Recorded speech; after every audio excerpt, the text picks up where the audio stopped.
அனைவருக்கும் வணக்கம். ஒரு செய்தி ஒண்ணு சொல்லட்டுங்களா? நான் வந்து டிவிகே கட்சிக்காரன்லாம் கிடையாது. டிவிகே சப்போர்ட்டரும் கிடையாது. ஆனாலுமே ரொம்ப காலமா சொல்லிட்டு இருந்தேன். எப்போ இந்த தாவேகா கூட்டணிக்குள்ள இந்த விசிகா வந்தாங்களோ, அதிலிருந்து சொல்லிட்டு இருந்தேன். இந்த திருமாவளவனையோ, இந்த விசிகாவையோ இந்த தாவேகா நம்பவே கூடாது.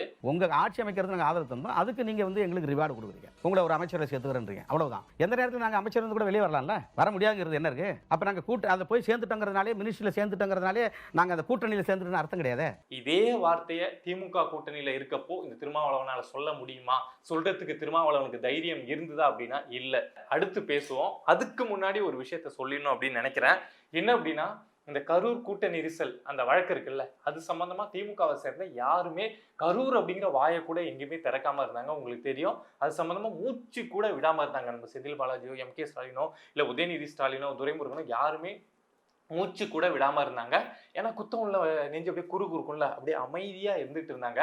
பட் இப்போ எம்.கே. ஸ்டாலின் வந்து எல்லாம் ரொம்ப நாள் ஆயிடுச்சு, எல்லாம் மாறிடுச்சு, ஒன்றும் பெருசா விசாரணை போல அப்படிங்கிற விஷயம்லாம் யோசிச்சாரா என்னன்னு தெரியல. திடீர்னு இப்போ வந்து என்ன பேசியிருக்காரு அப்படின்னா, இந்த கரூர் கூட்ட நெரிசல் சம்பந்தமான வழக்கு சிபிஐ விசாரணை போயிட்டு இருக்குல்ல, ஸோ அந்த விசாரணையை சரிக்கட்ட தான் விஜய் வந்து இப்போ டெல்லி போயிட்டு வந்தாரு. ஒரு 3 நாள் பயணமா இப்போ விஜய் டெல்லி போயிட்டு வந்தாங்கல்ல. இந்த நிதி ஆயோக் கூட்டம், பிரைம் மினிஸ்டர், குடியரசுத் தலைவர் இவங்கெல்லாம் சந்திச்சுட்டு வந்தாங்கல்ல. ஸோ அந்த டெல்லி விசிட் அப்படிங்கிறது இந்த சிபிஐ விசாரணையிலேருந்து தப்பிக்கிறதுக்காக விஜய் போயிட்டு வந்தாங்க அப்படின்னு சொல்லிட்டு நம்ம எம்.கே. ஸ்டாலின் அவர்கள் சொல்லியிருக்காங்க.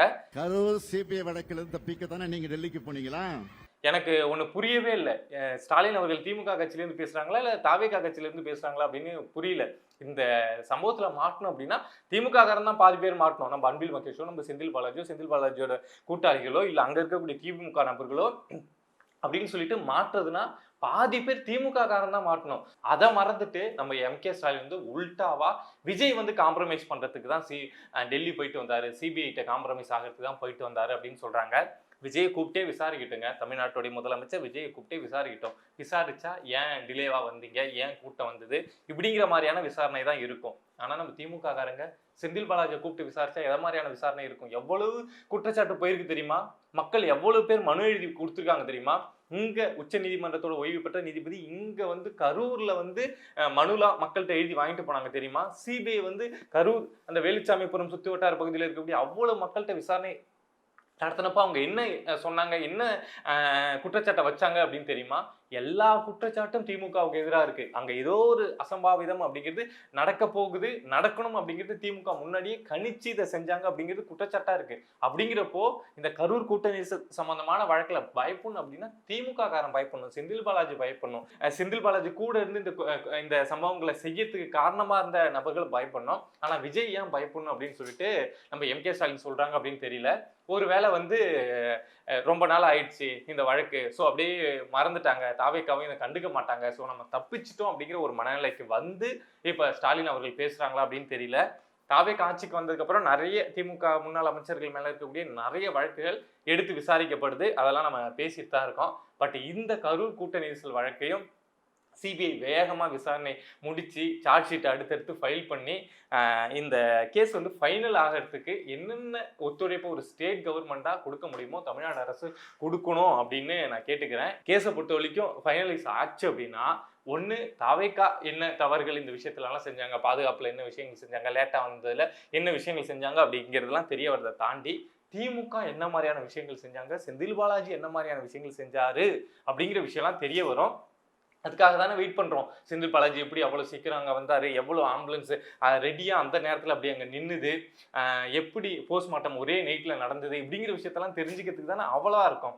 ஒரே நைட்ல அங்க அவ்வளவு போஸ்ட்மார்ட்டம் எப்படி நடந்ததுன்னு கேட்டதுக்கு பக்கத்துல டாக்டர்ஸ் மீட்டிங் நடந்ததுன்னு சொன்னாங்க. மீட்டிங் நடந்தது உண்மையா இல்லையா அப்படிங்கிற விஷயத்தெல்லாம் தெரிஞ்சுக்கிறதுக்கு நாமளும் ஆர்வமா இருக்கும்ல. ஸோ அந்த ஆர்வத்தோட தாவேக்காவும் இருக்கும் அப்படின்னு நினைக்கிறேன், தமிழ்நாடு அரசும் இருக்கும் அப்படின்னு நினைக்கிறேன். ஸோ அந்த சப்போர்ட்டெல்லாம் இவங்களுடைய சப்போர்ட்டெல்லாம் சிபிஐக்கு கொடுத்து இந்த வழக்கை சீக்கிரம் முடிச்சாங்க அப்படின்னா இனிமே திமுக காரங்க வாயிலிருந்து இந்த கரூர் அப்படிங்கிற வார்த்தை வராம இருக்கும். இல்லை அப்படின்னு அப்படியே இந்த வழக்கு வழக்கமா அப்படியே மந்தமா போச்சு அப்படின்னா இனிமே பாருங்க இன்னும் கொஞ்ச நாள்ல எல்லாரும் எடுத்து பேச ஆரம்பிச்சிருவாங்க. கரூர் கரூர் கரூர்னு திமுக காரங்க எல்லாருமே எடுத்து பேச ஆரம்பிச்சிருவாங்க.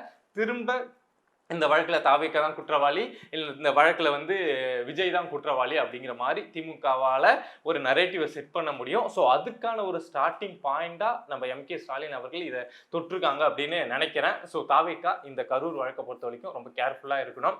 அடுத்த விஷயம், நம்ம திருமாவளவன் சொல்லியிருந்தோம் இல்லையா, திருமாவளவன் பேசியிருக்காரு அப்படின்னு. நேத்தி ஒரு இன்டர்வியூல என்ன சொல்லியிருக்காரு அப்படின்னா, நாங்க வந்து விஜயோட கூட்டணியிலலாம் இல்ல, ஆல்ரெடி திருமாவளவன் சொல்லிட்டாரு, நாங்க திமுக கூட்டணியில இல்ல அப்படின்னு சொல்லிட்டாரு. அப்பனா கூட்டணியில இல்ல அப்படின்னா எல்லாரும் என்ன புரிஞ்சுப்போம், எல்லாரும் என்ன நினைச்சுப்போம், சரி தவிக கூட்டணியில இருக்கா அப்படிங்கறத இப்படி சொல்லியிருக்காரு அப்படின்னு புரிஞ்சுப்போம். பட் இப்ப என்ன சொல்லியிருக்காருன்னா, நாங்க தவேகா கூட்டணியிலையும் இல்ல அப்படின்னு சொல்லிட்டாரு. அதோட சொல்லிட்டு அப்படியே அதை கடந்து போயிருந்தா கூட பரவாயில்ல. நாங்க வந்து எப்ப வேணாலும் கூட்டணியை விட்டு வெளியேற தயாரா இருக்கோம், நாங்க அமைச்சரவையில இருக்கோம் அப்படின்லாம் நினைக்காதீங்க. அமைச்சரவை வேணாம்னு சொல்லிட்டு கூட்டணியை விட்டு வெளியேற முடியாதா என்ன? அதுல சட்டத்துல தான் இடம் இருக்கே. அவர் அந்த பாயிண்ட் ஆஃப் வியூல தான் சொல்றாரு. சட்டம் ஒன்றும் அப்படிலாம் பண்ணக்கூடாதுன்னு சொல்லி நாங்க ஒரு அமைச்சர் வாங்கியிருக்கோம், அதை கூட வேணான்னு சொல்லிட்டு நாங்க வெளியேறிடுவோம் அப்படின்னு சொல்லிட்டு திருமாவளவன் சொல்லியிருக்காரு. இதே வார்த்தையை அமைச்சரவை திமுக கொடுக்க போறது கிடையாது. இருந்தாலும் திமுக கூட்டணியில இருந்தப்போ திருமாவளவன் வந்து நான் எப்போ வேணாலும் நினைச்சா கூட்டணி விட்டு வெளியேறுவேன் அப்படின்னு மீடியாவில் பேசியிருப்பாரு அப்படின்னு நினைக்கிறீங்களா? அந்த தைரியமோ அந்த தில்லோ அந்த திராணியோ திருமாவளவனுக்கு திமுக கூட்டணியில இருக்கப்ப இருந்திருக்கும்னு நினைக்கிறீங்களா? அந்த அளவுக்கு ஃப்ரீடம் வந்து திருமாவளவனுக்கு திமுக கொடுத்து வச்சிருப்பாங்க அப்படின்னு நினைக்கிறீங்களா? வாய்ப்பே கிடையாது. அப்படியே வாய் மூடிக்கிட்டு இருப்பாரு. காலையில ஏதாவது ஸ்டாலின் எதிர்த்து கொஞ்சம் கோவமா பேசினா கூட சாயங்காலம் போயிட்டு ஐயா சாமி கும்பிடு போட்டு நேர்ல சந்திச்சுட்டு வருவாரு திருமாவளவன். ஆனா இப்போ தன்னுடைய வேலையை காட்டுறாரு பாத்தீங்களா? நான் அதான் சொல்லியிருந்தேன், திருமாவளவன் என்னைக்கா இருந்தாலும் திமுகவுடைய கொத்தடிமை தான். இந்த பக்கம் வந்தாரு அப்படின்னா அவர் தாவேக்காவுக்கு உண்மையாலாம் இருக்க மாட்டாரு. நீங்க ஓவரா ஹைப் கிரியேட் பண்ணி அவருக்கு அமைச்சரவையில இடம் கொடுக்கறது, அது பேசுறது, இது பேசுறது அப்படிங்கிறது தாவேக்காவுக்கு என்னைக்கா இருந்தாலும் ஒரு ஆபத்தா போய் முடியும் அப்படின்னு சொல்லியிருந்தேன். கிட்டத்தட்ட நேற்று பேசுனதுக்கு அப்புறம் அப்படிதான் போயிட்டு இருக்கு.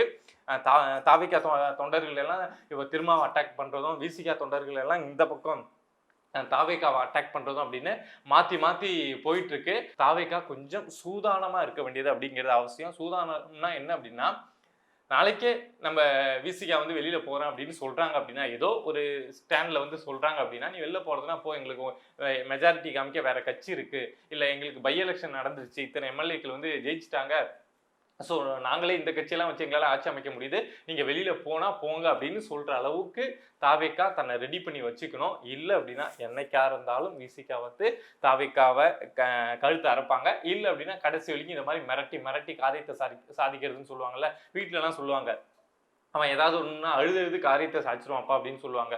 ஸோ அதே மாதிரி திருமாவளவன் மிரட்டி மிரட்டி காரியத்தை சாதிப்பார் அப்படின்னா அவரு மக்களுக்காகவோ அவர் சார்ந்த மக்களுக்காகவோ கூட சாதிக்க மாட்டாரு, திமுகவுக்காக காரியத்தை சாதிச்சுப்பாரு. ஸோ தாவேக்கா இந்த விஷயத்துல அலர்ட்டா இருக்க வேண்டியது அப்படிங்கிறது அவசியம். இன்னொரு விஷயம் என்ன நடந்திருக்கு அப்படின்னா, இதுதான் ஃபைனல், அதுக்கப்புறம் பேச மாட்டேன். என்ன நடந்திருக்கு அப்படின்னா, நம்ம துரைமுருகன் இருக்காரு இல்லையா, திமுகவுடைய பொதுச் செயலாளர், அவர் வந்து ஒரு ஃபங்க்ஷனுக்கு வந்திருக்காருங்க. பொதுச் செயலாளர் நாற்காலி வந்து ஆரம்பத்துல சும்மா இருந்திருக்கு.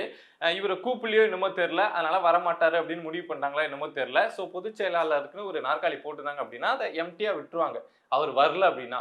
பட் அந்த மகளிர் அணி ஃபங்க்ஷன் அப்படின்னு நினைக்கிறேன் திமுகவுடைய.